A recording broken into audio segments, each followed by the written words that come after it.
Okay, and we're live. Been a while since I've done a live stream.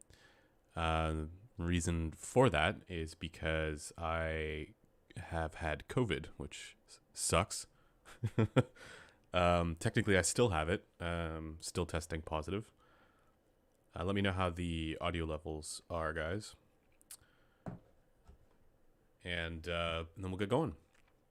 See Scott Pledger. Nice to see ya. Yeah, I mean, I feel fine. It's just I'm still testing positive, which is kind of a bummer because it means I have to be kind of cooped up here.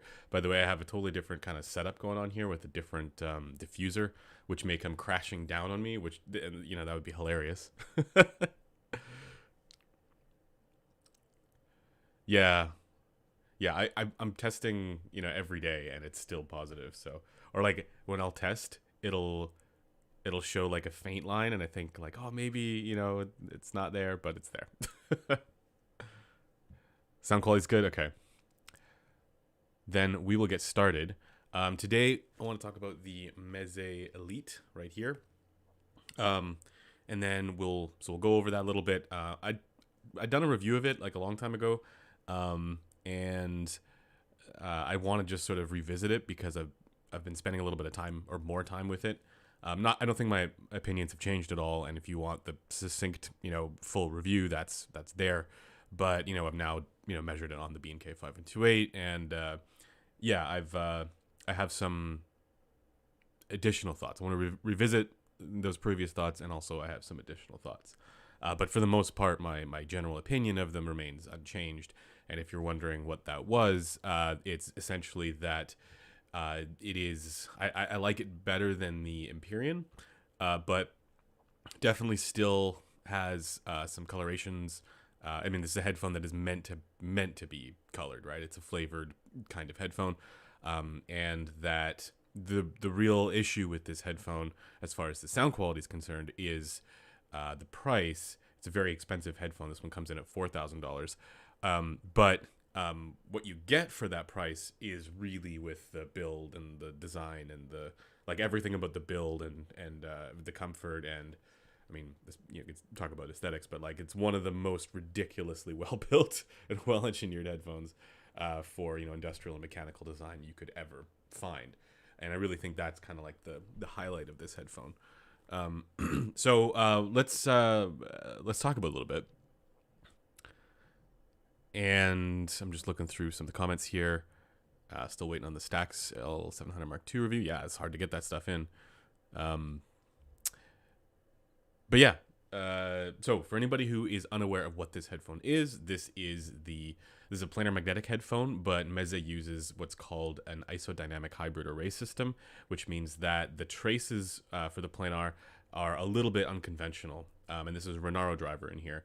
And it's a bit unique as far as the way that they've kind of designed the trace. I'll take the pad off here so you can actually see what's going on. The pads, by the way, they are just magnetic, and they just sort of, pop off like that, which is great. Let me just double check that that's actually coming through on the camera. It is. Great. Wonderful. So you could see, this is not a conventional trace for the driver design here. But if anybody is familiar with, or if anybody isn't familiar, I should say, with planar magnetic headphones, these are they're usually on the heavier side of things. And that's one of the advantages as well of the Mezes, is that they're not heavy, and they're not uncomfortable. These are sort of all-day wear kind of headphones.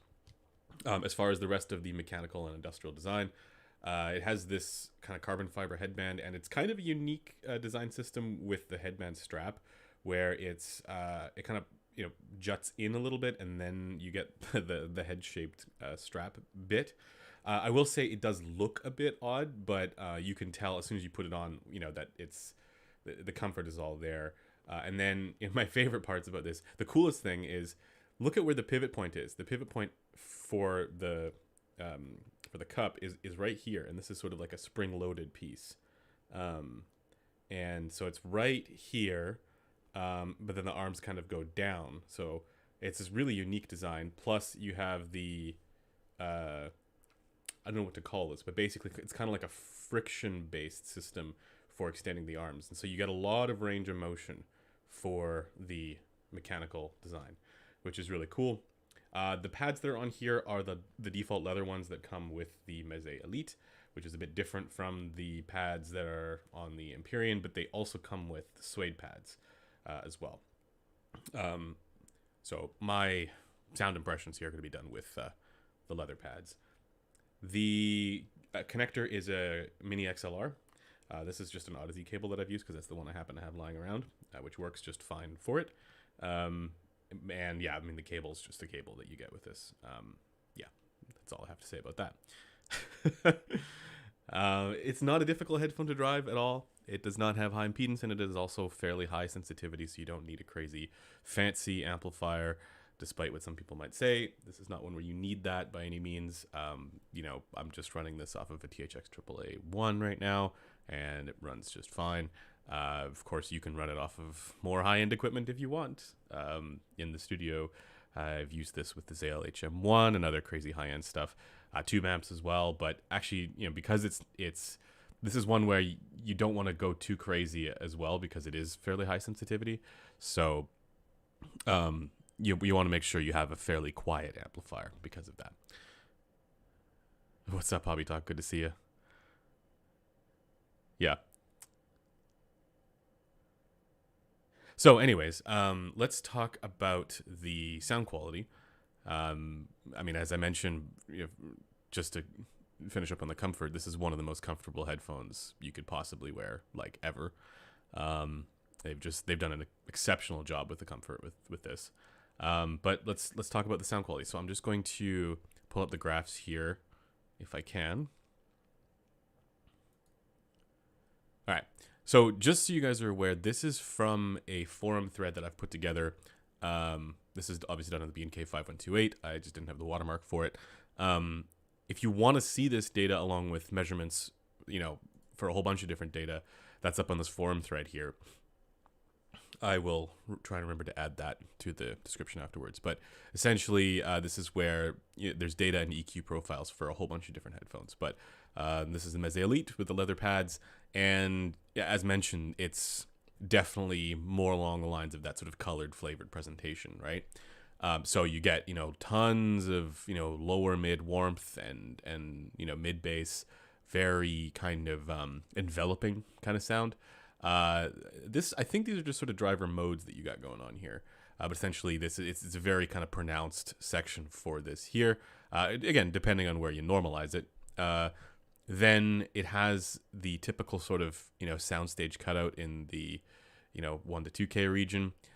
Ear gain actually is pretty good. I mean, it has it. Again, this all depends a little bit on where you normalize. If you were to normalize for 500, the ear gain would be quite low, meaning that it would come across a little bit more on the muffled side of things, or does come across a little bit more on the muffled side of things. And that's kind of how I hear it in relation to the lower mids, right? There is this sort of, again, enveloping, large, big, thick presence to the whole thing, to the whole kind of sound signature that it has. And yeah, I mean, even though it does have ear gain, it lacks a little bit of clarity as far as the tuning is concerned. But then you get this crazy upper treble air and shimmer and zing. Similar again to the Empyrean. I found it even more extreme in the Empyrean, not because of the level being any different, just that the distance between the upper treble and the mid treble was greater, I found. However, this I can also see being there. I think it's, you know, these are all sort of tuned with this intentionality behind them. The reason for it is I think to balance out that, you know, richness and thickness that you get throughout the you know, lower mids and upper bass and basically the rest of the tuning here, again, with these pads. So, you know, by no means is this aiming for neutral. By no means is this aiming for, you know, an even tonal balance. It's definitely trying to be more of a colored presentation with almost kind of like a V-shaped presentation to a certain extent, or U-shaped. It's not really U-shaped because it's, again, it's not the sub bass that's elevated. It's the lower mids and then the mids and the upper bass, but it has this upper treble kind of zing as well. So you know, the one benefit to this kind of tuning is that it's not fatiguing or glaring in any real way. throughout, the upper mids and in the rest of the treble, apart from the upper treble. I think the consequence here is that, yeah, it just doesn't sound even at all. So this is one where I definitely do EQ it. I know there are people who don't EQ this. I know there are people who are like, this is like endgame, they love the sound. And I don't want to rain on that parade, because I think when you listen to this headphone, you can understand why some of the decisions were made that were made as far as the tuning is concerned. But just know that it's not at all trying to be, neutral, right? This is definitely for a flavored presentation. And again, a lot of the things that I mentioned with the Denon D9200, I think are going on here as well, in the sense that they're trying to create a deliberate effect for kind of the voicing of the headphone, and they're doing that with the tuning. And by that I mean it's trying to go for this very spacious, kind of airy kind of presentation, and so that's why you see kind of like the 1 to 2K cutout area, and then the boosted upper treble I think is also intended to give it that extra airy presentation. Okay, as far as my EQ profile goes, this is what it looks like after EQ. If you want the EQ profile, that's right here. Just go to the forum thread, dial that in. Now I'm using this with minus 3 dB at 3K, because I like less energy in the ear gain region. This is going to vary depending on the person, so give this a shot, but just so you guys are aware, my preference is with minus 3 dB at around 3K. And that's what I'm listening to right now. It's been what I've been listening to for the last several weeks, and I've been really enjoying it. The kind of the way that this tuning works out after EQ, it's been phenomenally good. So definitely one where, again, my comments here, they're similar to what I mentioned with that Denon D9200, where the tonality is this kind of intentional affectation. However, after EQ, with this particular EQ dialed in, I really enjoy it a lot. So let me now move back to the camera. I return. Let's talk about the subjective stuff a little bit, because I think that was one of the areas where there was a little bit of improvement between the Empyrean and the Elite. At least that's how it sounded to me subjectively. This is also after EQ. A lot of the things to keep in mind is when you do EQ, like, the things that we aren't able to sort of analyze, if you dive in and get really fine-grained with this stuff, you realize that like a lot of that stuff is actually just like frequency response. It's just that, the analysis of frequency response leaves a little bit of room there for interpretation. And sometimes the things that you didn't realize were having effect are having an effect. So keep that in mind. But one of the things that stuck with this, the character of this headphone, the presentation that it has, even after kind of doing all that EQ to kind of dial it in how I like it, was that it has this really unique presentation for soundstage, for especially lateral definition. And so when I'm listening to music that has, again, like listen to like a lot of music that has multiple instruments going on at the same time, say for example, acoustic guitar track where there's two guitars and one on either side. The way that this handles the sort of separation and spatial qualities is very good. Reminds me almost of, I don't want to say totally HD800S level, but HD800S like. Now, I don't think that there's really, I've said before that, I tend to think that soundstage is something that you can generally analyze frequency response in terms of, but that's why I think this is interesting, where it retains some of that spatial kind of and imaging kind of character to it, despite the fact that I've filled in, the mids and kind of, balanced out the tuning there and the tonality. So that's something that I think is interesting to note about these.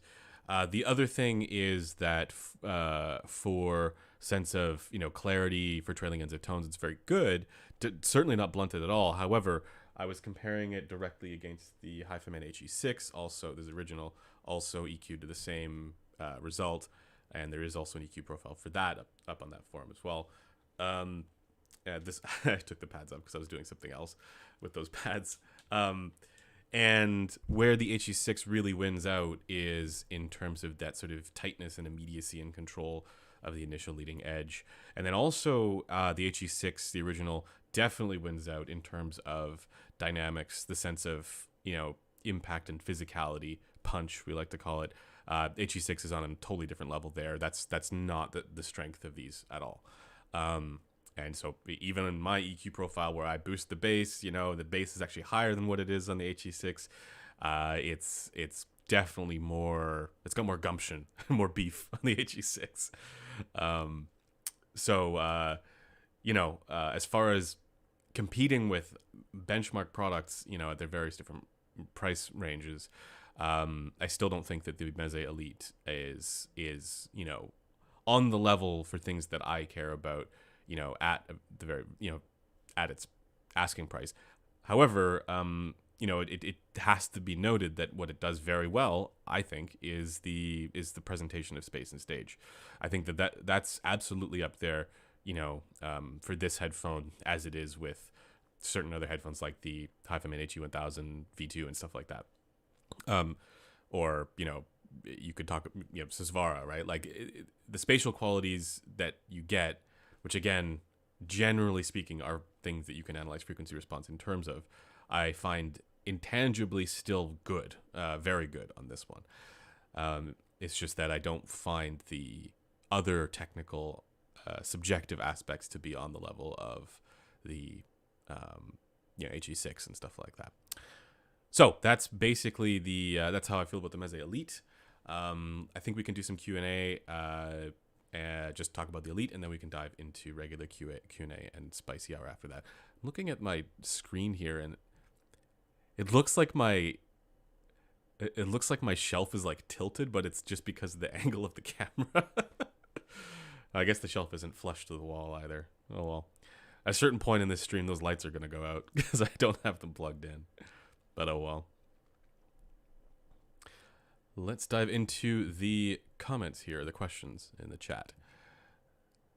Let's see. It just screams hi-fi. Why did Critical trash them so much? Are you talking about the Mezes?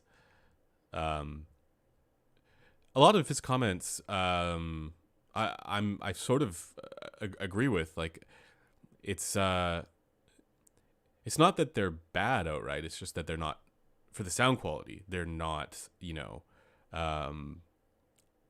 they're not competitive with stuff with other stuff around, the asking price. But here's the thing: there are people who are deliberately looking for that specific coloration and flavor that the Empyreans and the Elites have. Right? I know this because they yell at me every time I say something critical about it. So, if you're not chasing neutrality, or you're not chasing, an even tonal balance across the board, if you specifically want the headphones to impart a kind of flavor and character to the music, then by all means, right? I think that there's something interesting there that's worth checking out. But you could say the same thing as well about, the Denons that I did a live review of not that long ago, right? For me, I do think I would love it if Meze, did a headphone that was aiming at neutrality to a certain extent. I'd be curious to see what they could come up with, because, there is the comparison I like to make with Meze, I think, is with ZMF, right? ZMF, they're also not really chasing neutral, right? But there's still an intentional kind of tuning going on. They're deliberately trying to do a certain thing, right? And there's a lot of people who really love that kind of sound. And so I think that the same thing is kind of true with the Mezes, where there's an intentionality of the tuning behind it.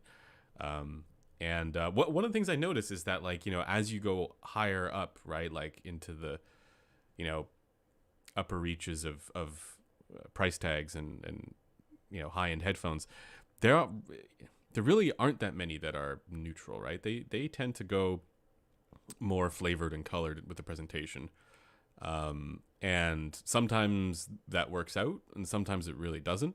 There are some where it's just like really weird sounding, and others where it's like, okay, that's not neutral, but I can see what they were going for there, right? So I don't think it's a straightforward, here is the target and it must match the more high end you go, right? And right now, the only one that I would consider neutral up there, or neutral-ish, would be like the Susvara or the Utopia. Whereas all the other ones, they're all going for some kind of flavor. And sometimes, as I was saying, that sometimes it works out. But for me, I definitely prefer the Elite with EQ. So keep that in mind.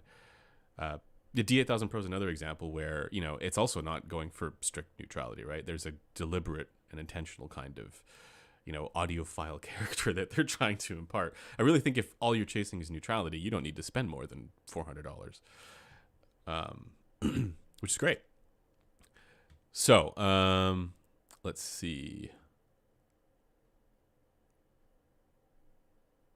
Had a chance to demo the Elite at home. It really grew on me. Extremely relaxed sound, incredible build, overpriced, but I still really liked it. I kind of think that's kind of how I can see people getting into it.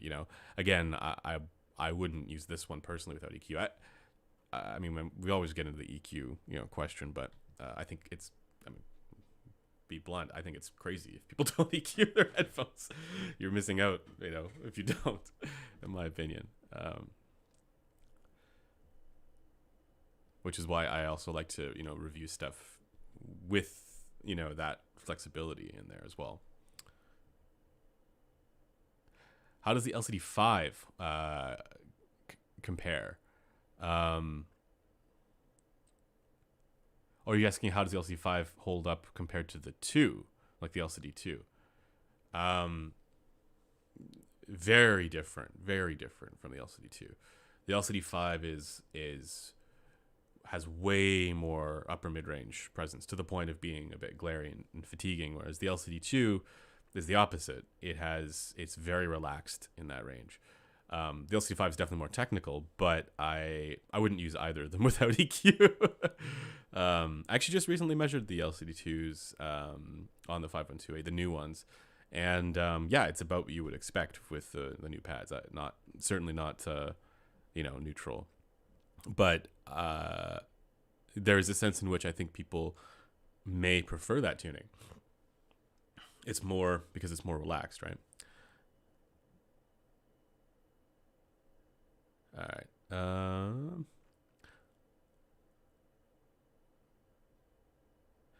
Compared this with the D8000 Pro. The D8000 Pro, I think, has a more pleasant tonality, and it is also more technically impressive.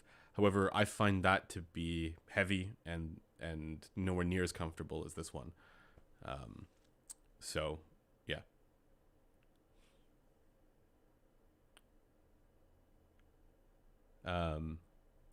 Some say both are terrible. Some say they're amazing with EQ. Which ones? Oh, MM500 and LCD5 without EQ as well. The only one that I would choose there without EQ is the MM500, sort of. But I still think, like, for the way I like to listen to music, I would probably still EQ both. Yeah, I mean, the LCD5, the big issue for me is the clamp, right? Like, I can't even get this thing into those headphones. So, yeah. I've heard some reviewers say that a headphone doesn't sound like it graphs. Is that possible? Yeah, absolutely. This is something people don't often understand, but when you're looking at a frequency response graph, you shouldn't think about that as like the statement of truth about the way that headphone sounds, across the board 100% of the time. That's just a statement of truth about the way that headphone performs and behaves in a given condition, when that condition is on that particular measurement rig, right? Or on that particular mannequin head or whatever it is. And so, if the condition changes to being on your head or my head or somebody else's head, then, the frequency response could change at the eardrum, right? It's bound to change at the eardrum. And this is why we need to do more when it comes to demonstrating the variation for headphone to ear transfer functions. Not HRTFs, even though those vary as well, but headphone to ear transfer functions, which is a topic that is not nearly discussed enough. but it's one of the reasons why, people can report totally different things. And it's also one of the reasons why, to get back to the question here, graphs don't tell the whole story for how something is going to sound to individual people. Also, why people who are scrutinizing, the finer little, deviations and nuances and stuff like that, we probably shouldn't do that when we're considering buying headphones. We should probably look more towards the coarse grained stuff, because you can't know for sure that stuff's going to show up the same for you as it does in the graph, unless there's like strong, like we're talking like Bayer dynamic peaks and stuff like that. Yeah, I mean, you definitely know.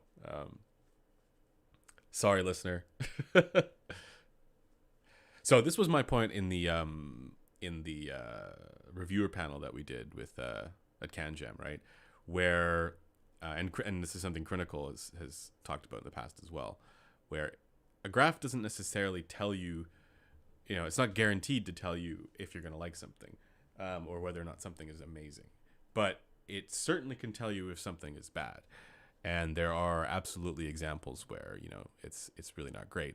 I would even venture to say, these are probably not going to, like, the default tonality of these, it's probably not going to sound as good, to people as something like the, I don't know, Sennheiser HD600s,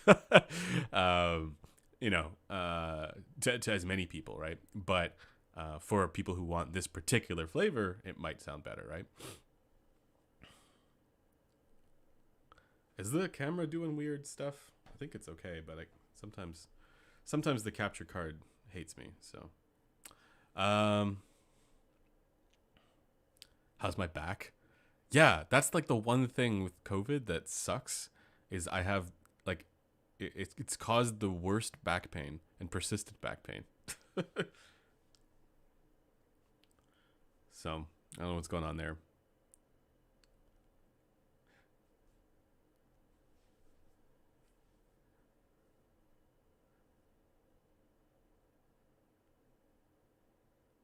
Yeah, it's weird. YouTube. So I scheduled this morning, like a few hours ago, and it didn't show up, for anybody. So, mic gain is kind of low. Sorry, guys. I'll turn that up. How's this? Is it better? You tried Crin's new target yet? No, I didn't. But I saw what he did, and yeah, it makes sense.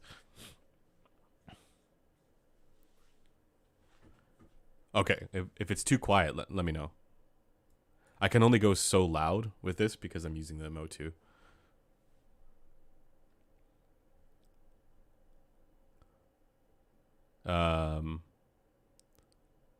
You're listening to the Auteur Classic right now. It's probably the most neutral ZMF with a little bit of warmth.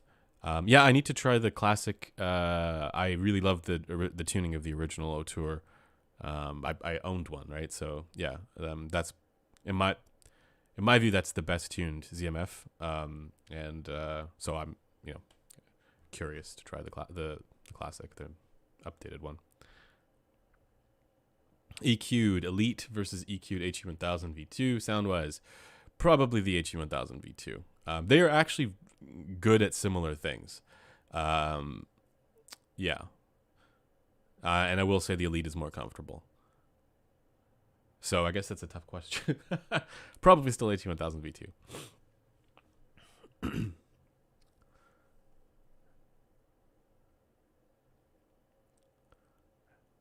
All right. Any plans to review the? Let's get into just general Q&A now. Unless I missed a question about the Elite.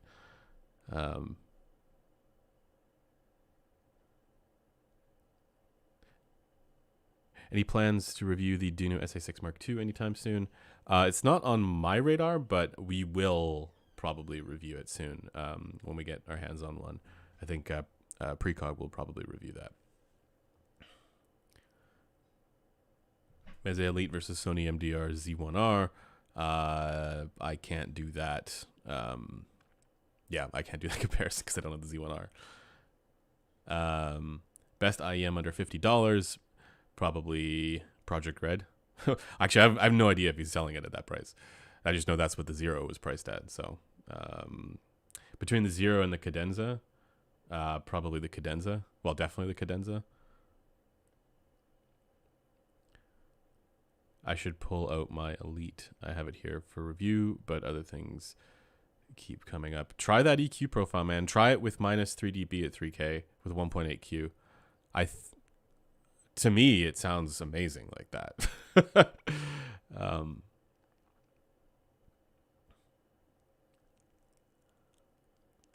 I didn't really like Empyrean after listening to Elite. Yeah, I mean, in my view, I think the Elite is better than the Empyrean. Not like massively or anything like that.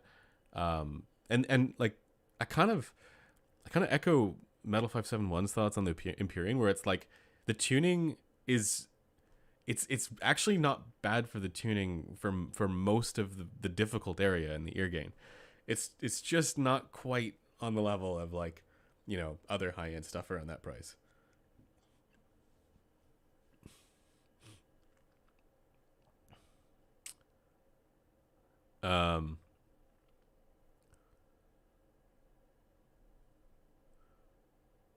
What headphone gives you the best detail?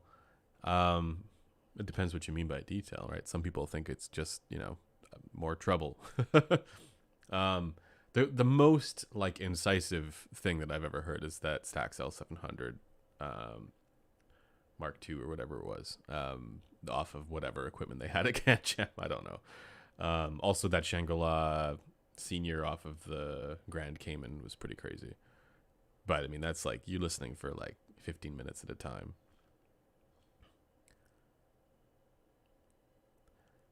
I need to do a new EQ profile for the Verite, but unfortunately, I don't have like some of the pads that I had a channel imbalance, so I need to. I'm using pads that I probably wouldn't use, just because they don't. So. Yeah, I'm curious about that MM100 as well. That should be interesting. How do the Elites compare to the ZMF Atrium? Plus a nice OTL. I feel like they attract similar audience. They probably do, to be honest. Atrium is more ear gain. Let's put it that way. And more 5K.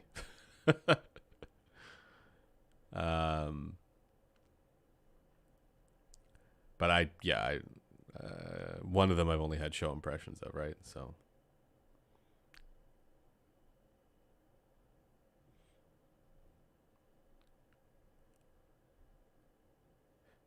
Have you had a chance to try the Caldera outside of show conditions? Nope.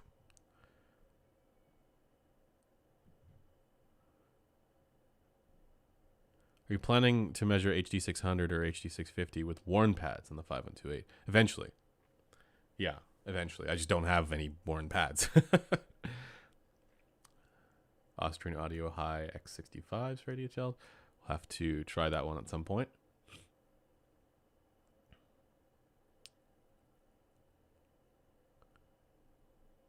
Yeah.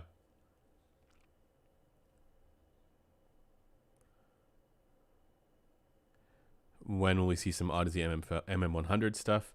When we get it in. I know the guys, some of the guys heard it at one of the recent shows, but yeah, I haven't heard it. So basically everything has kind of been on hold for me the last little bit, just because of, you know, getting COVID and stuff. So like I actually have the Blessing 3 here as well, but I'm not the one doing the review on that. I already posted my impressions of the Blessing 3 up on the forum there.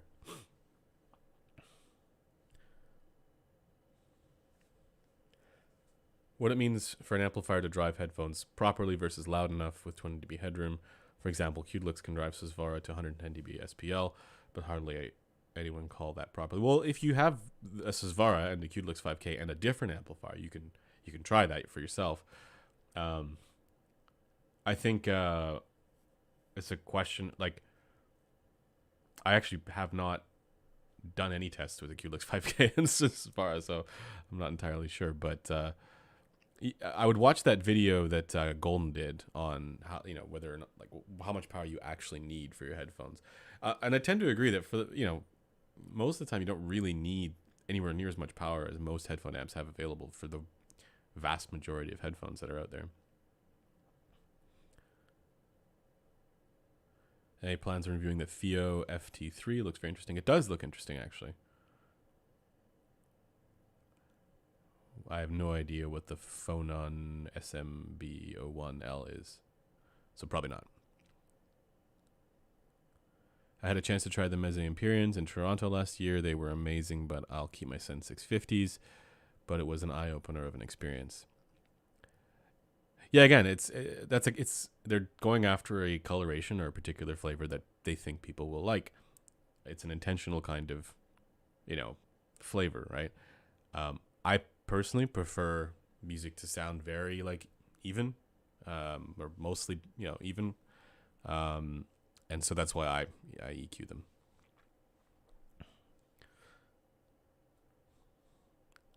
Blessing 3 should have used second DD more, I think. Okay, so something people don't realize, I don't know if this is the case in the Blessing 3. I could actually take a look at it. Chronicles mentioned this before as well, and he's right, that most of the time, or oftentimes, when, I can't really tell, when a IEM shows two dynamic drivers, it's kind of like it looks kind of like an isobaric configuration. And so it's not really the same as if you were to have two dynamic drivers firing in the same direction with a crossover. Usually what happens is that you get the crossover. Usually they sort of work in conjunction with one another. That's what I've seen, at least. I don't know if that's what's going on with the Blessing 3, but I think the bass in the Blessing 3 is actually all right. So, or it's a very distinct kind of bass.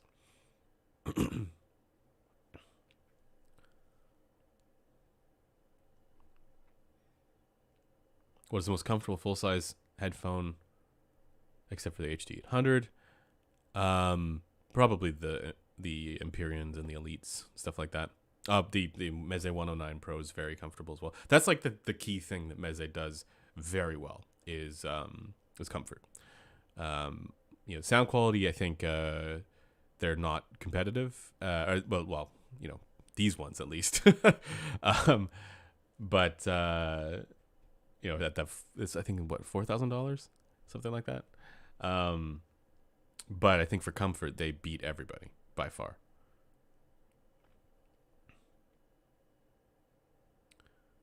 Oh, Scott, you own an Elite. How do you like yours? I may have missed your comment on it. I'm considering the Odyssey Maxwell, but I'm wondering if they would be better than something like the HE6 SE or a C.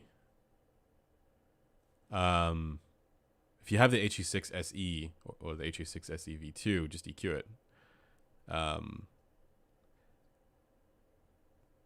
I will say, well, yeah. I mean, the Maxwell is a closed-back wireless headphone, so if you don't need a closed-back wireless headphone, yeah, you could just EQ the HE6 SE. Hey, what's up, Side Salad?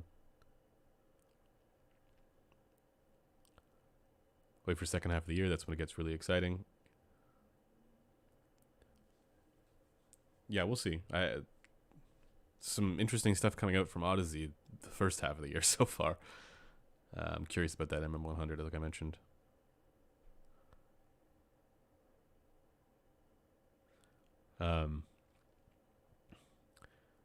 You have the new pads for the Elites.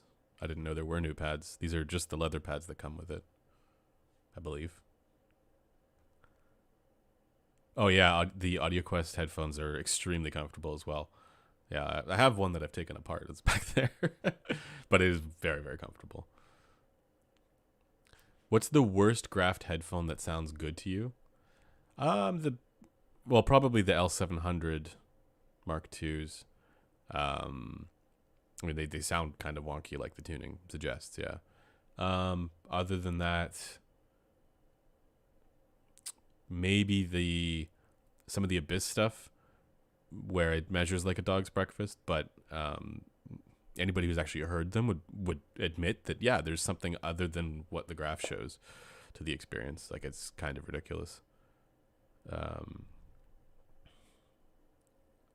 Is the Tia Trio still relevant? Yeah. If it's a bit V-shaped, right? If you want that V-shaped kind of sound. But yeah, it's I think I still prefer the U12T. But Trio is still, yeah, totally still relevant for a V-shaped IEM. Look into the U4S. I know Precog was pretty hyped on that one. I haven't heard it yet.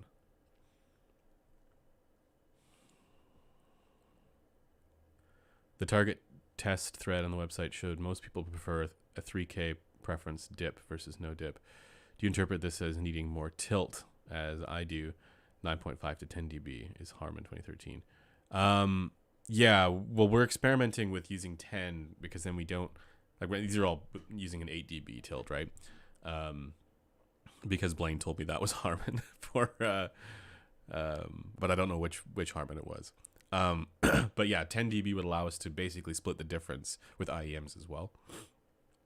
So, I could see doing 10. I haven't tried 9.5 though.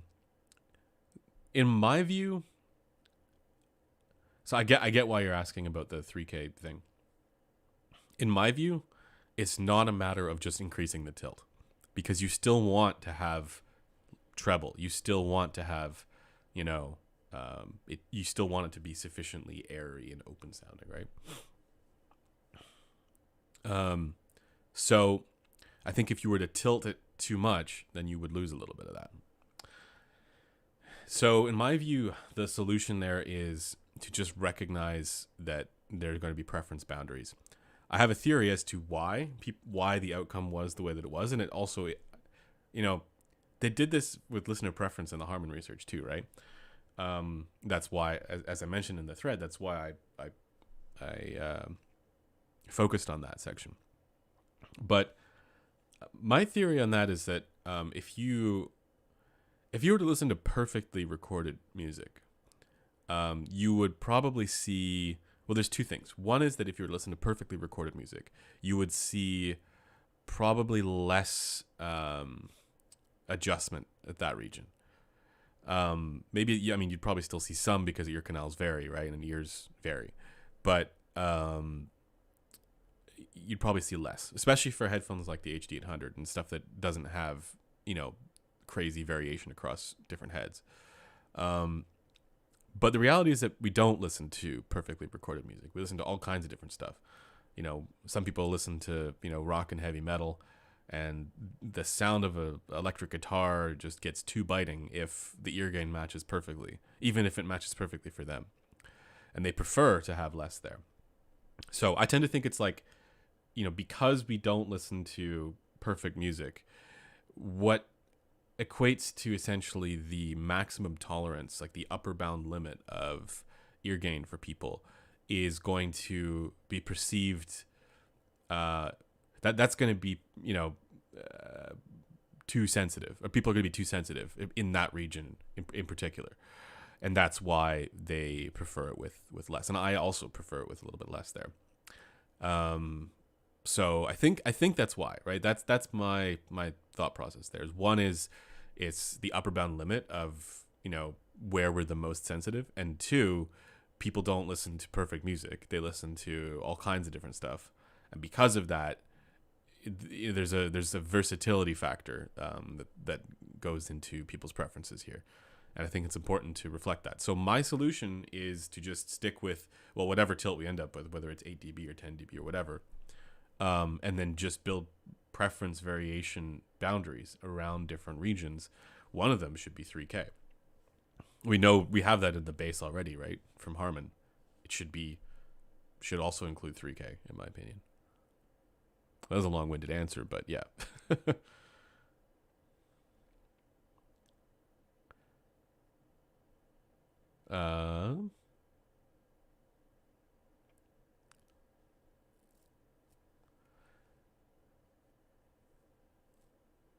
You love your Meze Elites, Scott Pledger.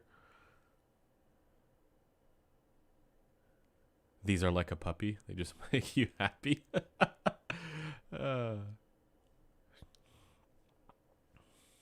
I didn't realize you were a U12, also U12T fan. Yeah, I mean, I hear the upper treble zing as well, but like I just use foam tips. What's your opinion on uber expensive DACs? Golden Sound did an extremely positive review of the Hollow May, but is there even a meaningful difference between that and a DAC half the price? For example, Yggdrasil. Wait, is Yggdrasil the example of the expensive one or half the price? I haven't listened to either of those, so I can't tell you. I will say, I know Golden does have an ABX switcher, so he may be using that in his evaluative process for this kind of stuff. When I was doing that, I didn't. I mean, we have an ABX as well, but I've only been using it for amps.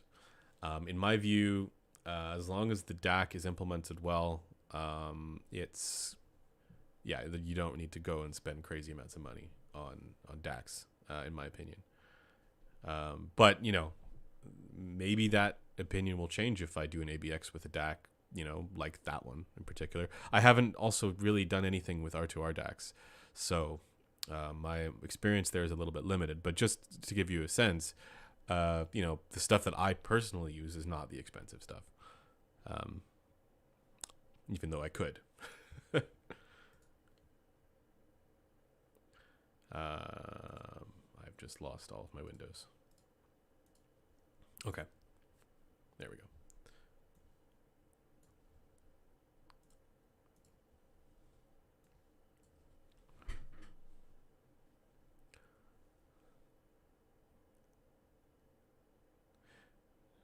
Just measured the Elite Chameleon Edition? You just measured it? On what?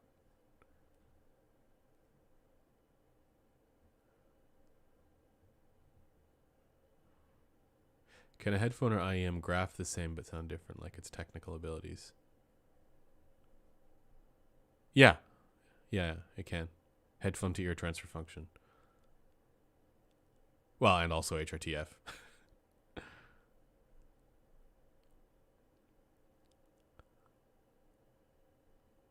Yeah, I already did the discussion about the Elites, so if you have additional questions about the Elites, feel free to throw them in there. We'll talk about it.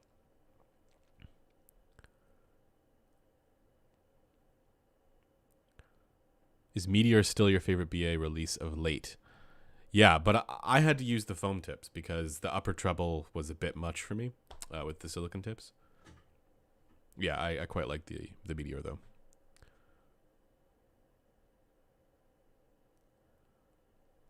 Yeah, badly recorded music could fool you into thinking your headphones or audio gear is bad, but the recording is causing problems. Even if it's not badly recorded, I think that, if you have different types of music, right? And the way that people want that music to sound could vary. And so that's an additional point of variation where you're not controlling in a forum thread like that, right?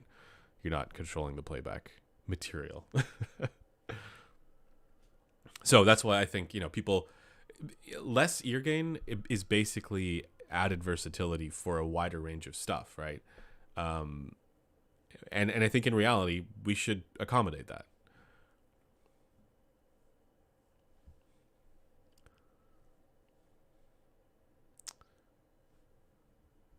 All right.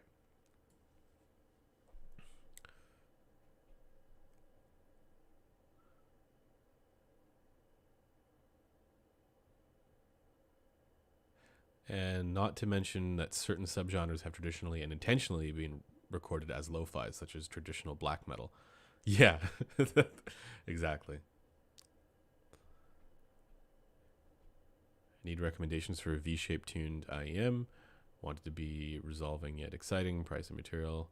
I actually own the U12T. Bored with it at this stage. In fact, I don't know what Dita Dream XLS. Oh, okay, I don't know what that is. I haven't tried that one.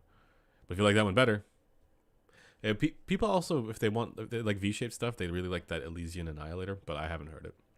There's a lot of like really high-end IEMs that I've not heard, like the $3,000 plus stuff.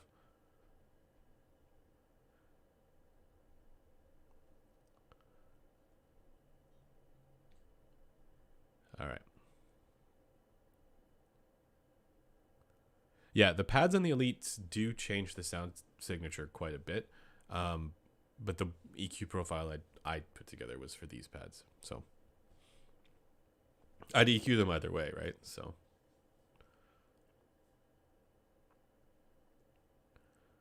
what headphones / IEMs are or used to be in your personal collection?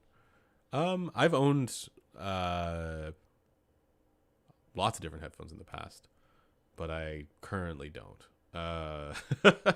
There's no point, right? I mean, I own a few, but it's, you know, the ones that I use are the ones that I'm generally reviewing. So maybe I should. But for IEMs, I've owned the Campfire Andromeda in the past. It was like years ago, but I sold it because I didn't like the bass.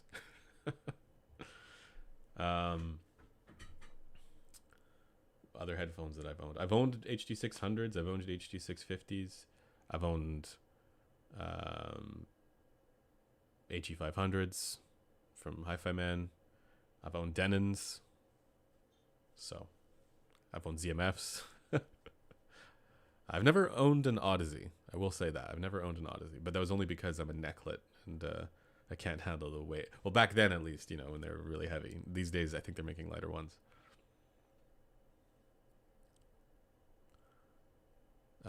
I've owned Focals.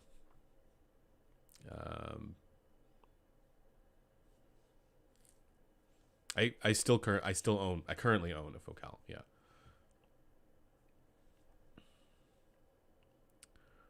How deep are the pads on the Elites? They're shallower, I believe, than the original Empyreans.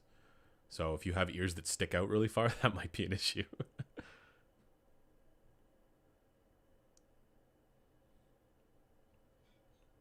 I tried the Elites at Axpona and I was pretty impressed. Quite detailed and smooth.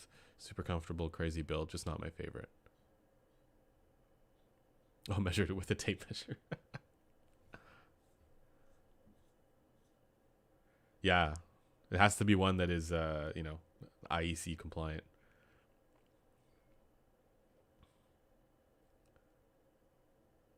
It's got to be the 4.3 standard tape measure. Less ear gain club preach. Yeah. Well, for me, it's especially the case with IEMs. I don't know why. It's to do with my ear canal, I assume.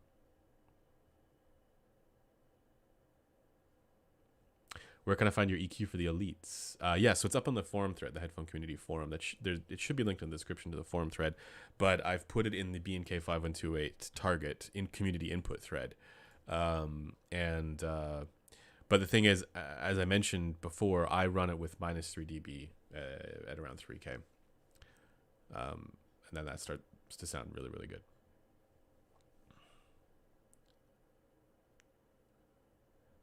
Can I lend my headphone or IEM to you to measure an EQ with 5128? At the moment, I just have way too much stuff on my plate, so we're not doing that. Maybe in the future we can set up some process for that. You're thinking of buying the Hexa. It's a little... I think it would benefit from a little bit of extra bass. I'll put it that way. It's a bit... It's really good, like for the price, like really, really good. But I would almost wait and get. Well, actually, I have no idea what Project Red is going to be sold at, but wait and see when that one comes out, because I think that's going to be very competitive. But I found the Hexa to be really like amazing for the price.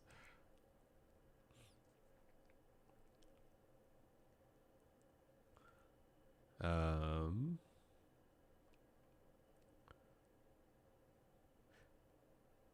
pretty sure the HD650/6XX comes with your audiophile membership card when you add the headphone / personal audio speciality. You get a membership card. Yeah, I mean it comes with the territory, right? Hey, what's up, Rob?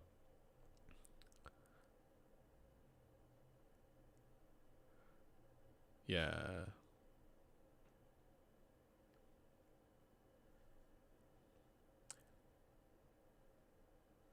Do I have a lot of stream lag? Or are you doing other stuff making you slow to read this stuff? And there is a delay. That's like, I can't remember how long the delay is. So that's why.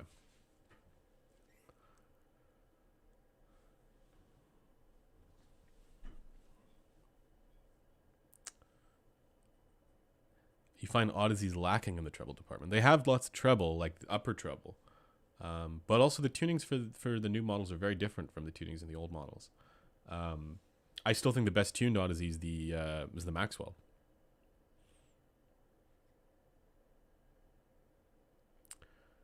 Have you ever been to an audiologist and had your hearing measured? It was really cool experience and ear opening to me. Yeah, I actually have. Actually had some really interesting conversations with the audiologists about what happens when people, as they age, if they get older and they lose their hearing. Weird thing is that they become more sensitive to certain frequencies, which is kind of interesting. Yeah, I mean, my hearing still goes all the way up to, I think it's around 16K now. I'm 35, for whatever that's worth. Younger people probably hear, I remember when I could hear, 18K, right?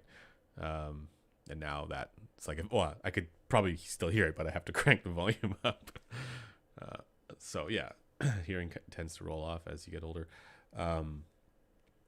But that was also like, I was there to make sure my ears are all, cleared and that and everything else was working great. So it's an important thing that you have to do from time to time.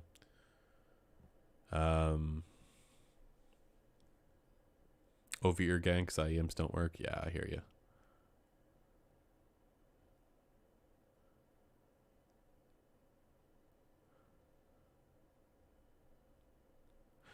I would put comfort on equal weight as sound quality for headphones choice, and then add another third for serviceability / parts availability. So I care a little less about that last one, and it's cool, but I tend to agree. Like, comfort is the most important thing with this stuff. Like, I would put it ahead of sound quality, because if I can't wear it throughout the full day, right, I'm going to be swapping to something else.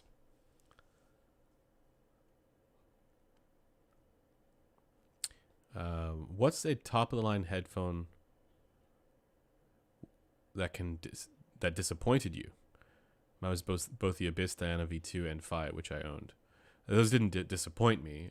I didn't really have... I knew how they, I've heard them at shows and stuff like that. Top of the line headphone that's disappointed me. Oh, the Expanse. Sorry, Scott.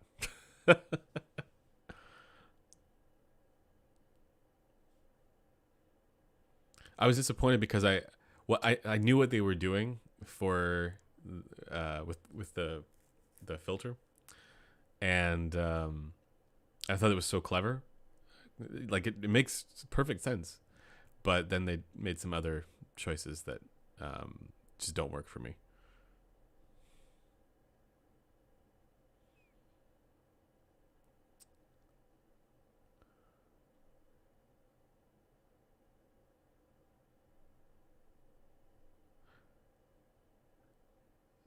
Would you recommend something over an LCD5 for 3500, essentially brand new, IEQ? Best I've heard so far. If the comfort is good there and you EQ, no. But, without EQ and for big heads, yeah, I would certainly recommend the HE1000 V2 over that.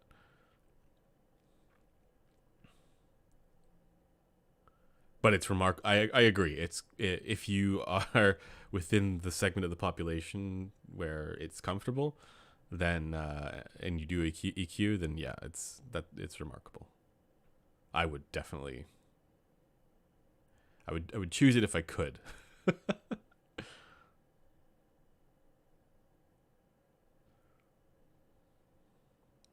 No, these are Odyssey cables.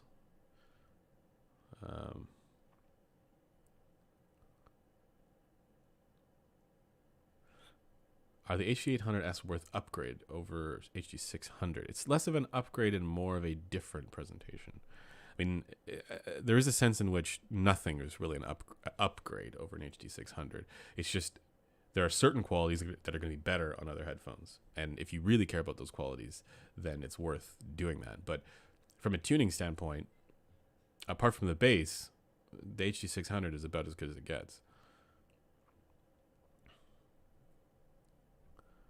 So, yeah, I mean, if you want better bass, get a Focal Clear, right? Or like more punchy bass, right? Or if you want better soundstage, right? Because the 600s are kind of tight and claustrophobic. They get a HD100S. Then in that sense, it is an upgrade. But I wouldn't say that for tonality, there's really upgrade over that. Not right now, at least.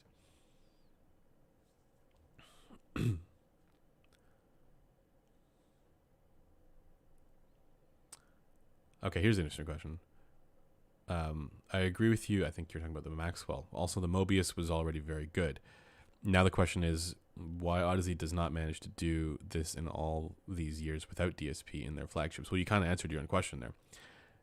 Because with the Maxwell and the Mobius, they can do DSP, right? With planar magnetic headphones, it is very challenging to, especially with open back ones. There are certain things that the only way to do them is through some sort of trickery. And so, for example, if you want to get a bass boost, you can't really do that acoustically very easily. You can do a close back, but the Odyssey's approach. Actually, in the past, they have used acoustic filters as well, if I remember correctly. But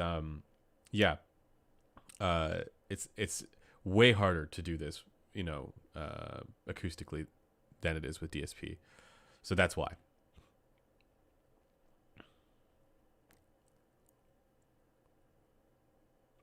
Utopia or LCD-X for instrument separation?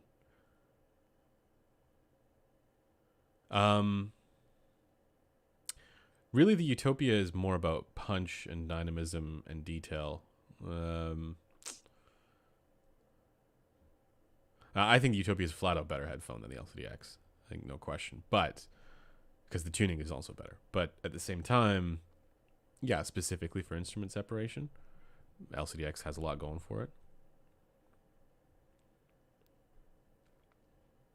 Yeah, that Stax L700 Mark II is crazy. Crazy detailed. Have I heard the Aeolus? Yeah, it's all right. I liked it when I heard it. I just heard it at a meetup. I didn't put any serious time into it, but I liked it. I liked the Auteur better. I thought the tuning of the Auteur was even better. Yeah.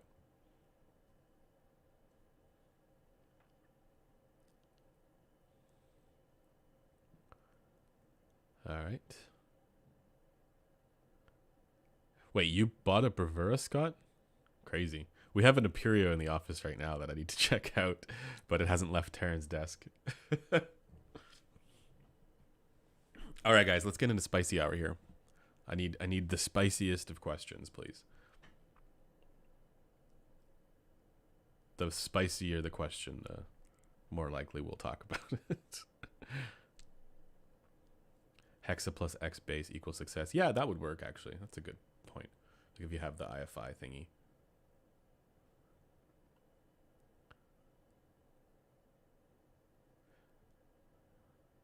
Yeah, that Heart you, the issue with the Stax, of course. I mean, sub bass. It's that is an issue for sure. But I need to get an L700 in. I really want to get an L700 in. How do you EQ more detail into your headphones? How do you EQ more dynamics into your headphones?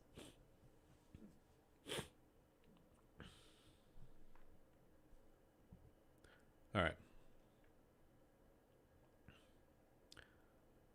What's better, the Elite or the Vancouver Canucks missing the playoffs? Oh, man. Yeah. The Vancouver Canucks missing the playoffs is nothing new, but it's so depressing that it's just this consistent year-over-year mediocrity, The players are great, too. It's just the organization is shambolic.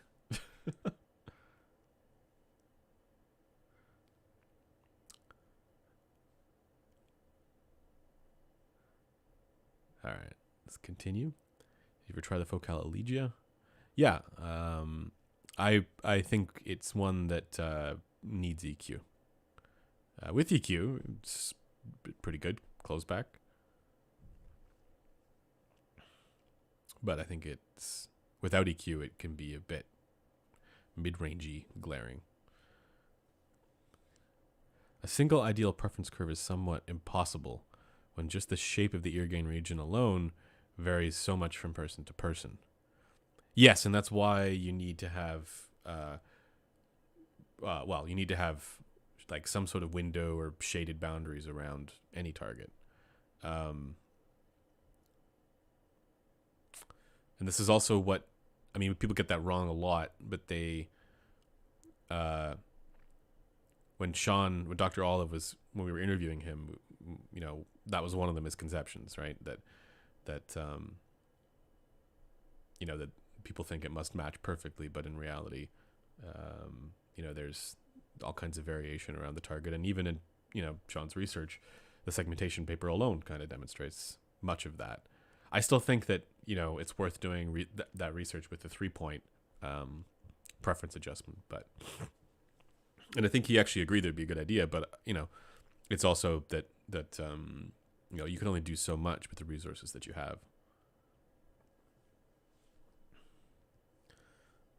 Opinion on crossfeed, plug-in or built into an amp? Nah, not my kind of thing. I mean, the Phonitor has it back there. It's not really something I ever would use. The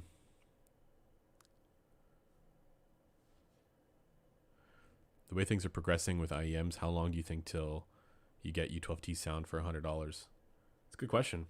I actually have no idea. I mean, U12T is not neutral, really. It's got that more relaxed kind of presentation and character to it that I quite like. That's why I like it. Sounds closer to being neutral to me than many of those high ear gain, you know, IEMs out there. But that's because I know that for me, with most IEMs, I find most of the good ones kind of shouty, right? So I like it. I like it a little bit relaxed there. But yeah, it's a good question. I don't know. I do know that the drivers are very different from the, you know, the off-the-shelf ones versus the ones that 64 Audio uses, like the TIA drivers and stuff like that.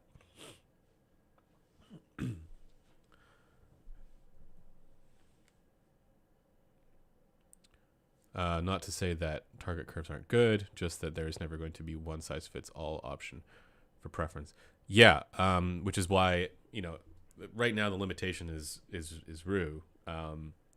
Eventually, well, hopefully that'll be gone. But it's unfortunate that Squiglink also kind of represents it this way too, where the best representations right now are, I think, done by Oratory, where there is kind of like a window around, you know. So it's just kind of funny because, you know, there are people who will squabble about perfectly matching, you know, a given target, when in reality they don't even know if that's going to be better for them. But, you know, it's all about confidence. At that point, it is all about confidence, and these people get it from, you know, matching the target, right? That's where that confidence comes from. Other people get it from subjective reports, and they're like, I hate this target stuff and whatever. But like, you know, neither case is really doing themselves a favor when they do that, because you have to. This is why I said in the EQ video that we did, you know, if you're doing EQ, you have to do at least some of this by ear, because you're only ever listening up your own two ears.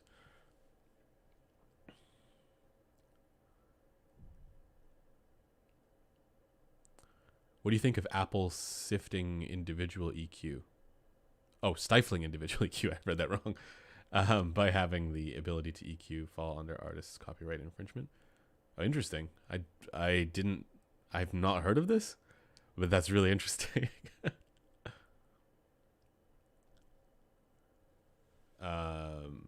LDAC Jones might be listening on high-res Bluetooth. I'm not sure what that means. We're about to see pretty big resurgence in low-cost all BA IEMs, because the best way to hit mid-range target compliance on a 5128 tilted DF target is BA plus tubes. DD meta out. Maybe. I don't know. Um, but yeah, I mean, it's interesting to see what's going to happen now with IEMs with the new measurement standards, right? We'll find out actually if one of the things we're working on right now is to see if the clone couplers are actually good. It could turn out that like all of the measurements done on those clone couplers are bad. So we'll find out. I have no idea yet, but we're going to test a lot of them.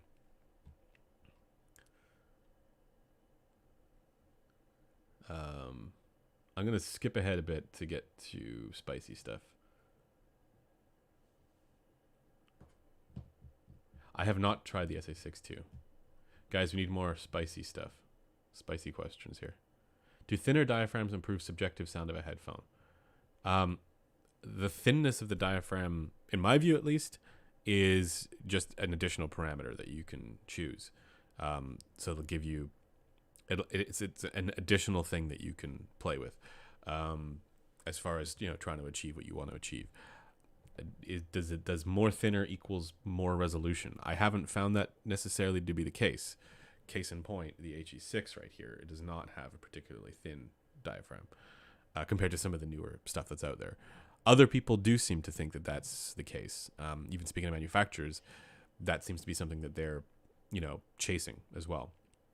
But I have not found that to be a straightforward thing, a straightforward indicator.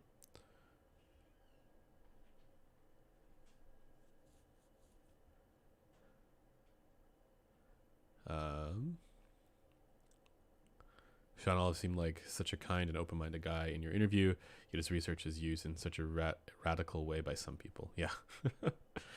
Well, for most of them, though, I can kind of understand it. Like I can empathize, because for most people, they haven't read through the research. They've just, read a headline, right? So, but if you read through the research, and then importantly, the segmentation paper, you realize that most people probably aren't using it correctly.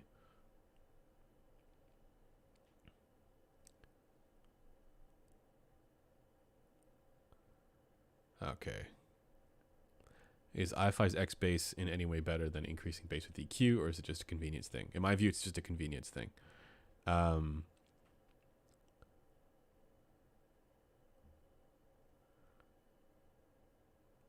Yeah, Hartio, I would argue that we don't know why the LCD4's bass detail is like that, right? All right, bass detail.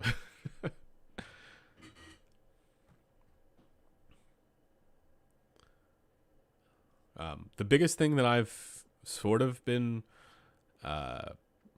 considering with that stuff is a ratio of stiffness to compliance, and I don't think it's as simple as going in one direction or the other. But you don't want to be too stiff, and you don't want to be too compliant. That's all that I can really. That's all that seems to be true so far, with the stuff that we've tested. And again, for what we did, it was just changing one parameter, and we eventually got to one where it's like, wow, that's so much better. And of course, EQ everything to the same. So stiffness to compliance seems to be the key.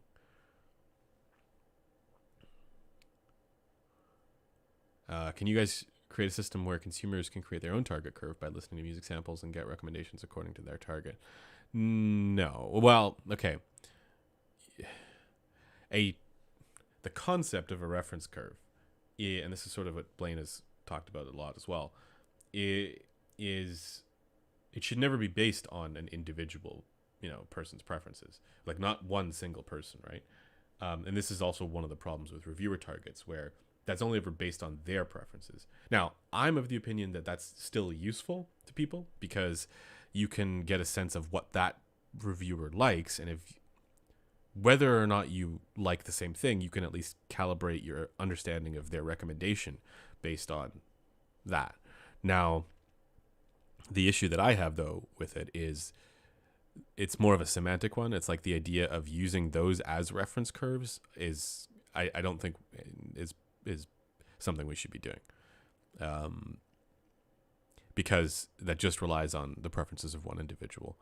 And it needs to be something that's based on, theory, or in the case of the Harman research, it needs to be based on, actual experiments, studies that people have done, for a proper reference curve that's going to be widely applicable to, a wide variety of people. And there are people who aren't going to like the ear gain that we have on the with the diffuse field plus tilt, curve, but that those are individual people as well. No, and again, this goes back to the idea of building in preference boundaries around the target. I think and that's why that's so important to show kind of like, here's where the variation is and by how much, because it can be substantial. But the idea of saying here's what I like, therefore it's our reference curve, that doesn't fly in my opinion. And the same thing for using a headphone as a reference curve. That doesn't it doesn't make sense to me. Now you can use other headphones as a comparison, indicated as a comparison. I just don't think you can use those as reference points. Like to say, here's the official reference curve, reviewer X, reference curve, have that be based on a headphone. I don't like that. And we even have, reviewers on our team who do that. And that's I mean, again, it's a semantic issue, right? It's not an issue to show it that way, but the idea of something being a reference curve, it needs to be based on something more than just that. Okay, let's keep going. Tubes shouldn't impact FR.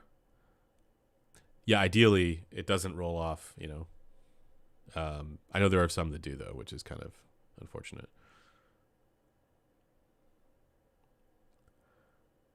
I wish someone would put all the measurements of headphones and IEMs on one site, like a graph bank. I hate going from site to site. It'd be nice, wouldn't it?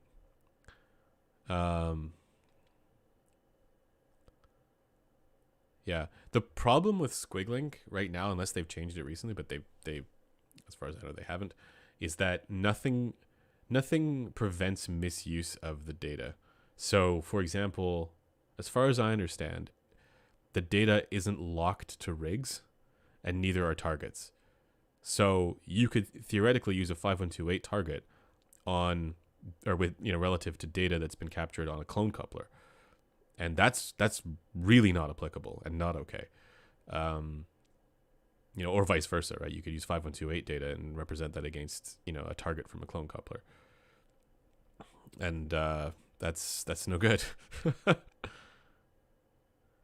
So, for people who know how to use this stuff and know what all this stuff means, it might be useful. But for new people, or people who have no idea, I've seen it be used that way. Like I've seen it used, or I've seen the misuse of it, even within, the more niche communities.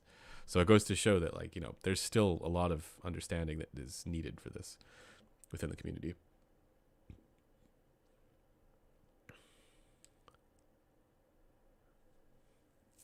All right, spicy time. Timbre multi-BAIM sounds weird, though they're also no longer, strictly speaking, linear time invariant devices due to crossover. Yeah, not strictly, right? I don't know if that's why, or if there's certain FR characteristics, but I know what you're talking about. Yeah. The best way to operate in this hobby is to wait for the next big things. You never experience FOMO. Yeah, but the problem is in IEMs that happens like on a monthly basis. So we've seen a pretty significant shift in terms of the way that audio products are regarded by, the larger community, where it used to be, something could come out and it would have longevity, like an LCD2 was really well known for years. But we see with IEMs is like every month there is a new hyped thing, and then eventually the previous hyped thing is no longer relevant. And it just keeps going like that.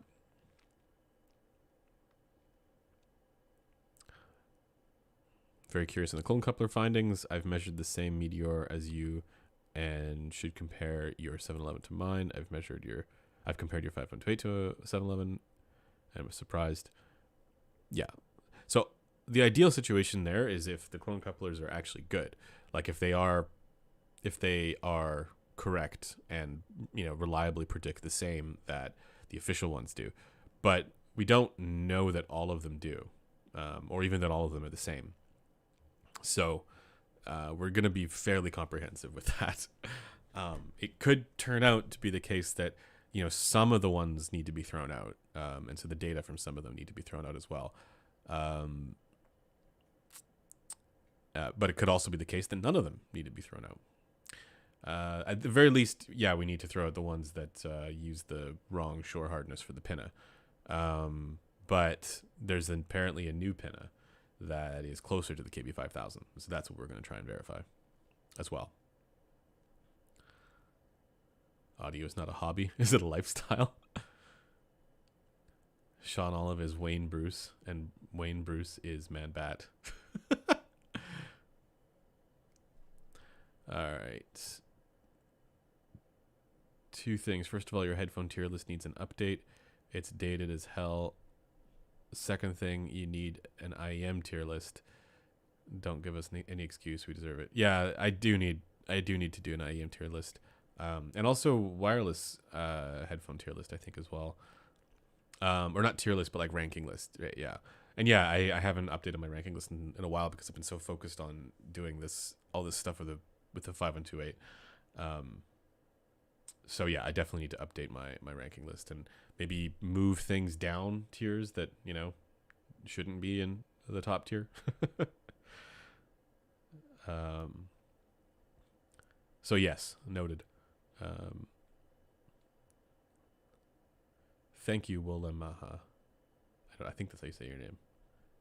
I appreciate that.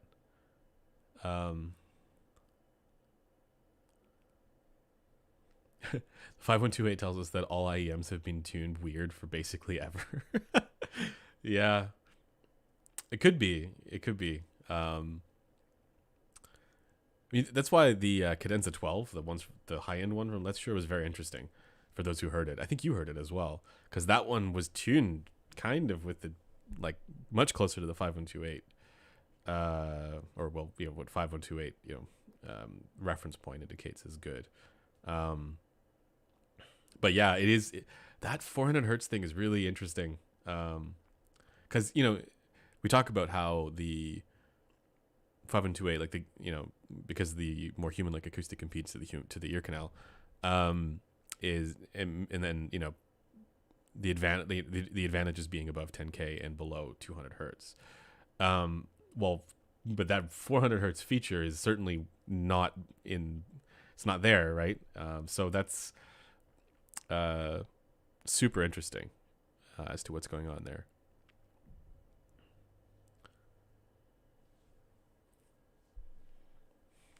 The best way to treat headphones is to listen while doing something else and noticing when something sounds wrong.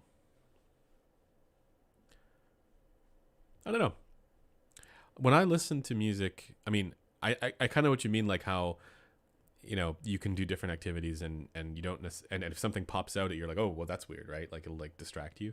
But I also find that I kind of agree with Corinne as well, that like when you are listening to a wide variety of headphones, if you have enough experience with a wide range of stuff, you're actually better off having a more reliable impression of how something sounds within the first 15 minutes than if you were to let your brain adjust to it. So those short-term impressions are actually probably a good thing because you're not letting your brain kind of normalize the quirks and features of various different things.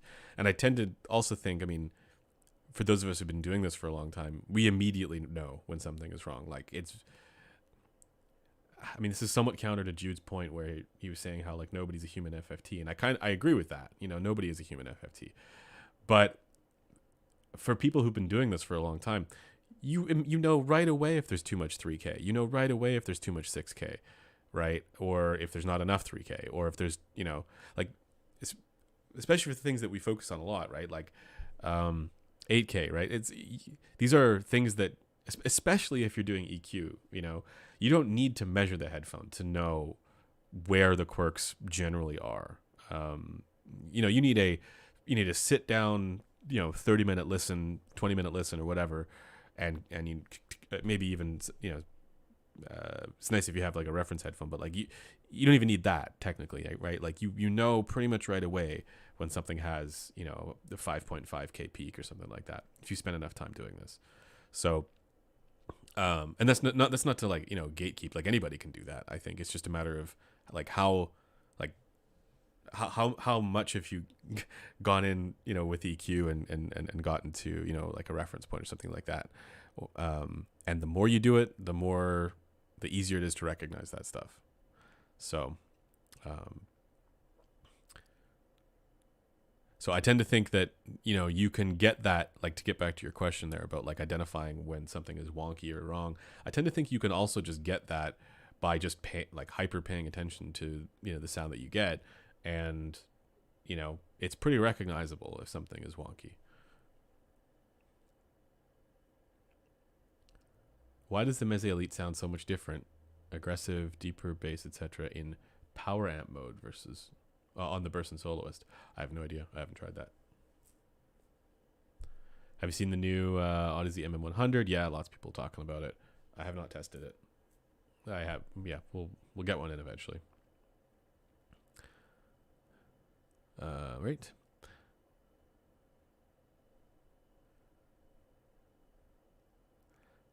Talking about interesting stuff to do with IEM manufacturing facilities.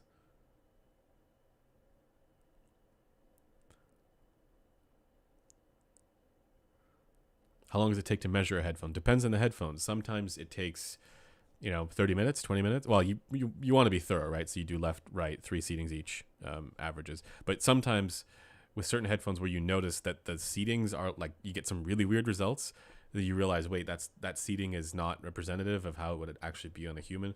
It takes longer. Like the focal closebacks are notoriously difficult to measure and get representative results. And they can take hours sometimes. But other ones, yeah, like the HD100S, it's like, that's really straightforward. The Hi-Fi Man stuff's really straightforward to measure, because it doesn't really change that much depending on the person. Weirdly, the one I had the most difficulty with recently was the HD560S from Sennheiser. And also, the HD 650s and 600s are a bit weird for measuring as well, because just the tiniest little change in position can have a pretty significant difference in the result. And some of the results, you go, well, that doesn't sound like that. That can't be accurate. So, you know, you do need to, like, it's not like one of them, in the case of the HD 650 and 600, it's not like they're necessarily wrong when you get a result that is outside of kind of the norm of what you get, because for certain people they could wear it that way, and that's how it could sound, right? Which is again part of the headphone to ear transfer function question. But then there are other headphones where even a very slight change makes it so that it looks really wrong, and the 560S was one of them. So you have to kind of take more and figure out what the actual norm is, what's representative, use in-ear microphones to check bass level and that kind of stuff, and then it can be very time consuming if you're doing that. When will Andrew make a dedicated Grado modding channel to showcase his newfound love and passion? There we go. My favorite comment in there was someone said, "I just want Andrew to smile for once." I should start, you know, the next video with that comment and just be like, just for you, buddy.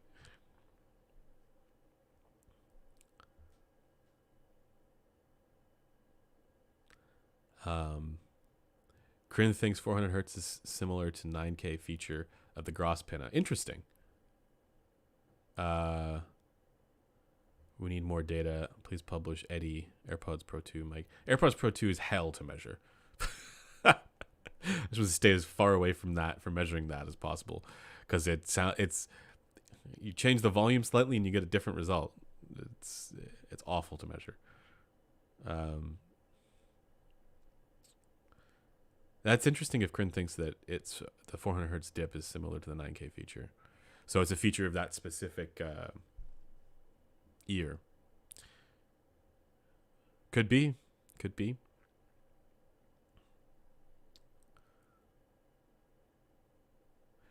I will say with the Blessing 3, it dips there, and I hear that dip. But that could just be because the Blessing 3 in particular is a bit lean in that lower mid section, right?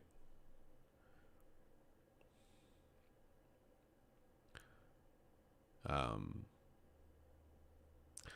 gonna get the Maxwell and the Blessing 3. However, I don't know what to get first. They're both great. I think they'll both be, people will like both of those.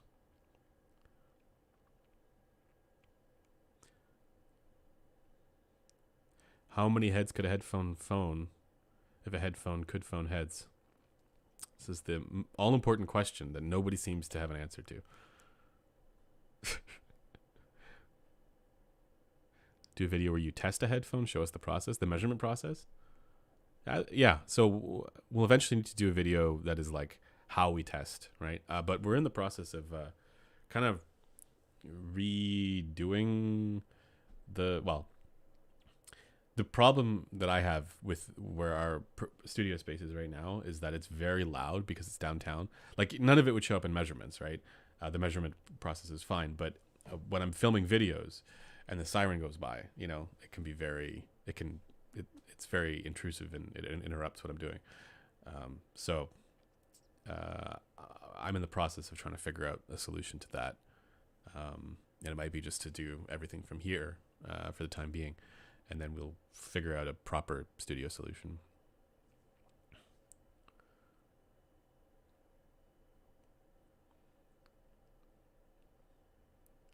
Wouldn't it be nice if IM/headphone reviews were segregated into classical, jazz, acoustic, rock movies? Yes and no, because I think, it's not that program material has zero effect. Apparently it does have an effect, especially on like for what people prefer, especially over time, but it's not massive. So most people know that like the kind of music that I personally prefer to listen to, it's like I'm a big fan of jazz and acoustic and that kind of stuff, right? Music with instruments. And somebody else might be super into electronic music, and what they care about is they care about different qualities from what I care about. And so that's definitely true. But as far as tunings are concerned, I think you can evaluate for both, even if you have a preference for one.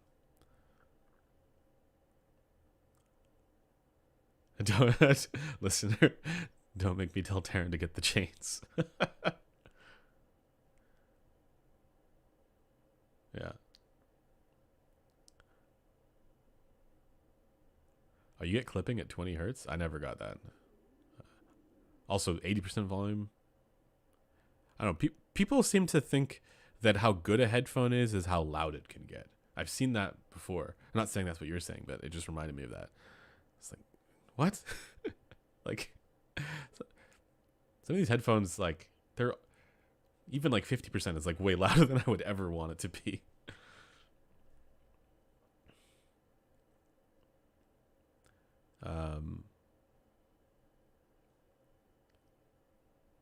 Always working so you can afford the next headphone. Yeah. I really want to get those Stax headphones in.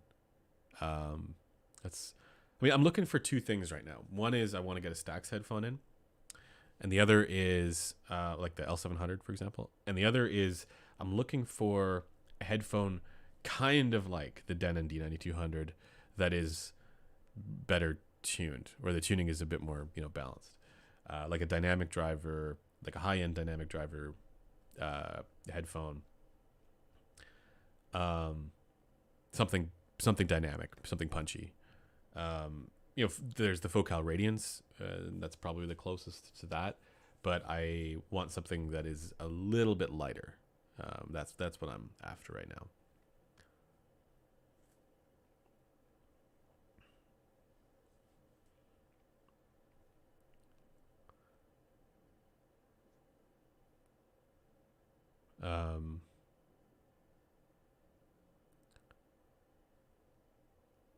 The answer is to move to rural Nova Scotia.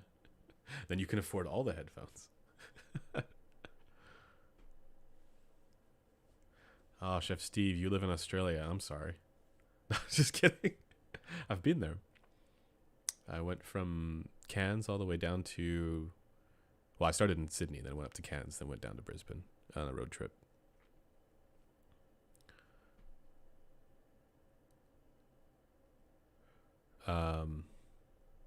Yeah, apparently there's a new Ananda out that I need to try with stealth magnets. But, I mean, stealth magnets.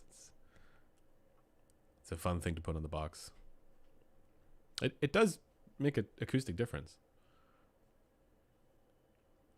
Once we have a meaningful large 5128 database, maybe we can put FR measurements through the machine learning to see if there's any correlation with subjective qualities. Don't really ever get there, though. The reason why that's challenging is because subjective reports are sort of based on private language. You don't know what people mean when they say things. I've been on a soapbox about this in the past because I think when you build up that repertoire of language, you start to understand the rhetoric that people use. As long as you start to have start using it the same way. So when Corinne and I talk about this kind of stuff, we're talking about the same kind of thing, right? Or max settings, when we discuss stuff, Android, right? Like other reviewers where we talk about this kind of stuff in subjective terms, we can generally understand what we all sort of mean, right? When we say these things. But, me and a random person at a show might mean something totally different, right? When we talk about, we use these terms. So, because I don't know what the way they're using it, and they don't know the way I'm using it, this type of project is doomed to fail. So I think the only way you could do it is if you took people who are using that language in the same way or are very confident that they are. But how would you test that, right? Like, I don't know how you would verify something like that. I will say Listener has put together some interesting data sets from 5128 data to show trends and stuff like that. So at the very least, there's some of that.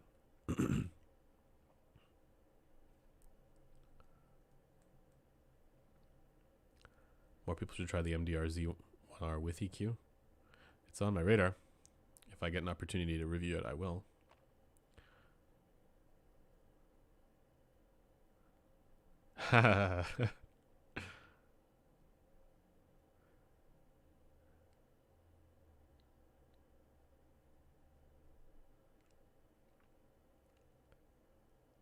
High Resolve, could you share your thoughts on the LS50 you recently bought?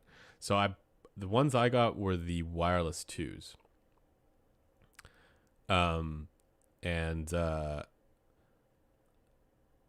the reason for that was because I didn't have a speaker amp. Otherwise, the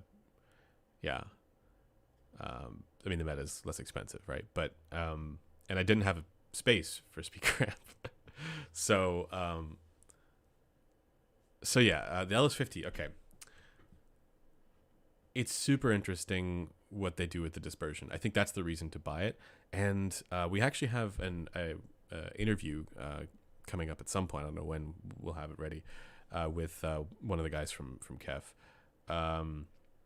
where he was sort of talking about this, right? Where he was talking about the dispersion and the way they do, they perform really well for dispersion, makes it so that they're actually really good candidates for EQ. And I'm inclined to agree, but I also think that it means, because the dispersion is so like crazy for those LS50s,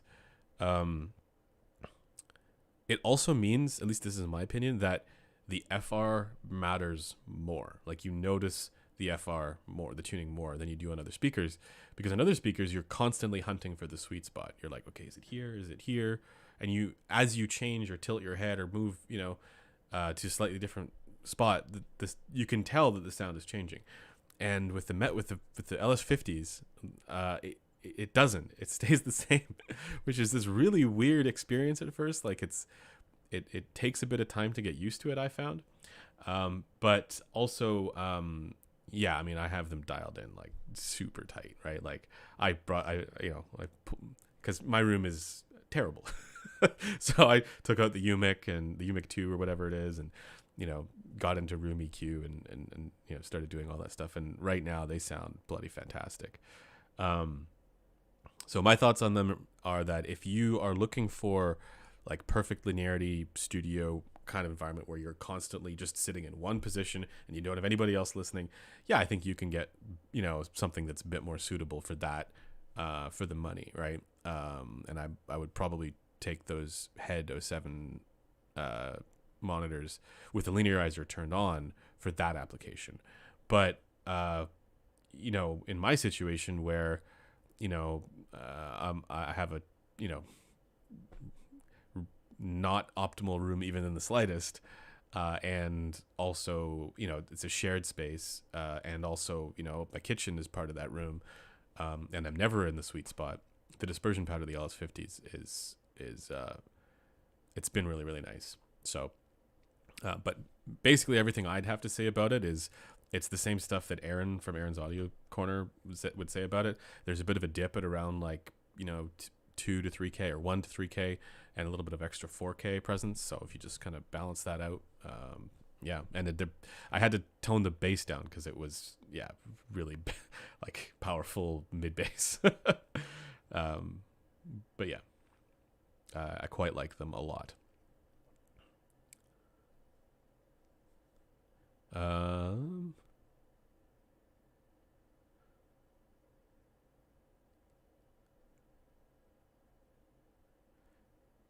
Will you review the HD660S2? I did review it. It's okay. I would not recommend it over the HD6XX or HD600. But it is better than the 660S. It's just that the price is too high, in my opinion. Would the Meze Elite be a good complement to the HiFiMan HE1000 V2 Stealth? No. I think they are too similar in their strengths and weaknesses. You're better off getting something that is more punchy and dynamic. I'm going to recommend a Utopia if you can find one. To complement, right? Planar and dynamic, I think is a good way to go there.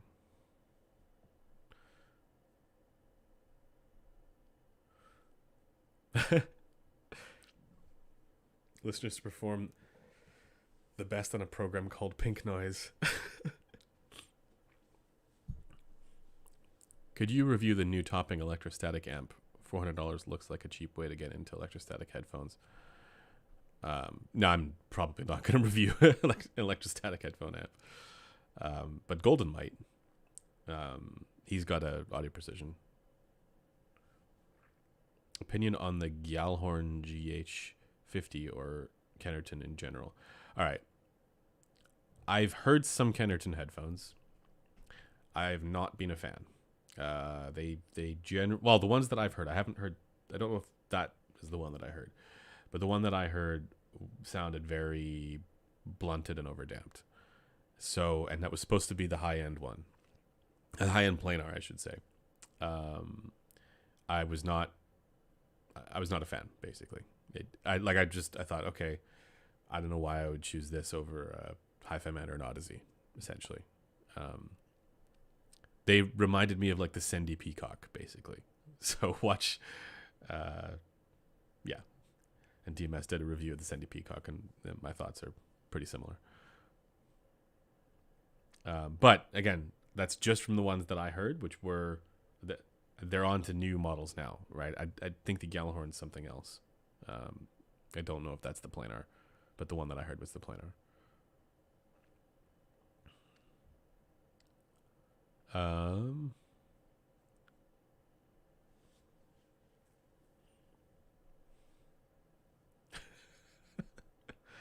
So you're asking about the MM100. Yeah, we don't have it yet. So if Odyssey's watching, please send MM500 or MM100, whatever it's called. But yeah, we'll get it eventually.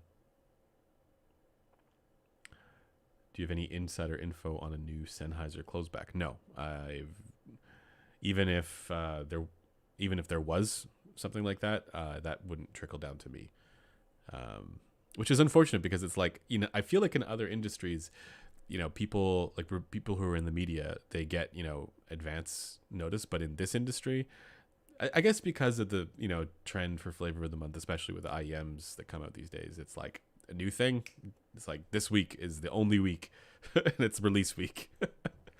Whereas, yeah, it's, I think in other industries, people get that stuff, quite a bit in advance.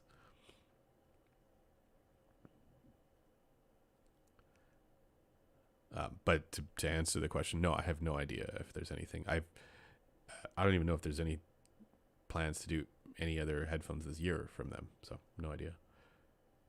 Andrew, does Jake Cherif still contribute reviews to you guys?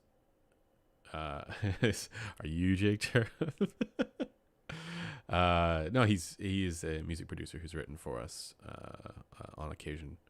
But no, our team right now, we have a few writers and a few video folks, and what we want to do is really iron out our kind of workflow and process, and what we're doing with the audio files first, before we start, doing a ton of stuff with, additional sort of guest writers and stuff like that.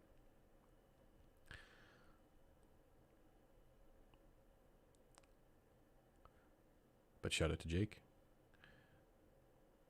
That's quite surprising to me, Elite versus HE1000 Stealth, because I really thought that those two would be more different. Well, the tuning is very different. The HE1000 is much brighter, and more clarity focused, right? Whereas the Elite has that warm, thick, rich kind of thing going on. But as far as their intangible, subjective qualities, they're both good at similar things. That being, instrument separation, sense of space, and they're both, not great at similar things as well. That being punch, physicality, dynamics. So that's why I think it's worth considering, a dynamic driver headphone that's really good at that stuff, and that's why I recommend the Focal in your case.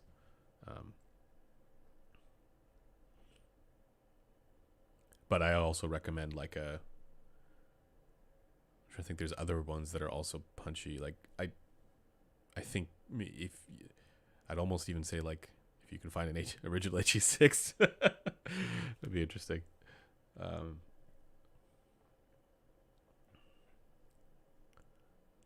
No update on the planar headphone project right now. It's on the back burner just because I have so much other stuff going on right now.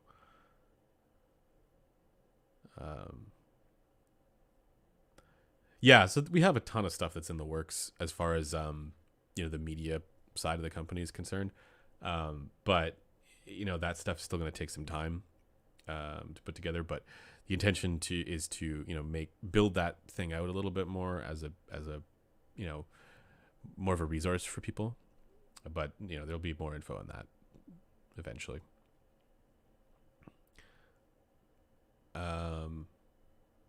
All right, guys, that's been almost 2 hours. So, or wait, has it been more than 2 hours? Yes. No, almost 2 hours. So I'm going to cut it there. Thanks to everybody for tuning in. Thank you for your questions. As usual, if you guys want additional info on all of these things, Tam needs to be stopped. Yeah. If you want additional info on all these things, check out the links in the description for the forum thread. Also, if you want the frequency response and EQ profile for these headphones, I will make sure to drop that into the description as well here. And yeah, stay tuned to the audio files for all of our written stuff up on headphones.com. And I will see you guys in the next video or live stream. I'm not sure when that's going to be, but yeah, I'll see you guys later. Look at the lights back there. They're still on. It's a miracle. 2 hours.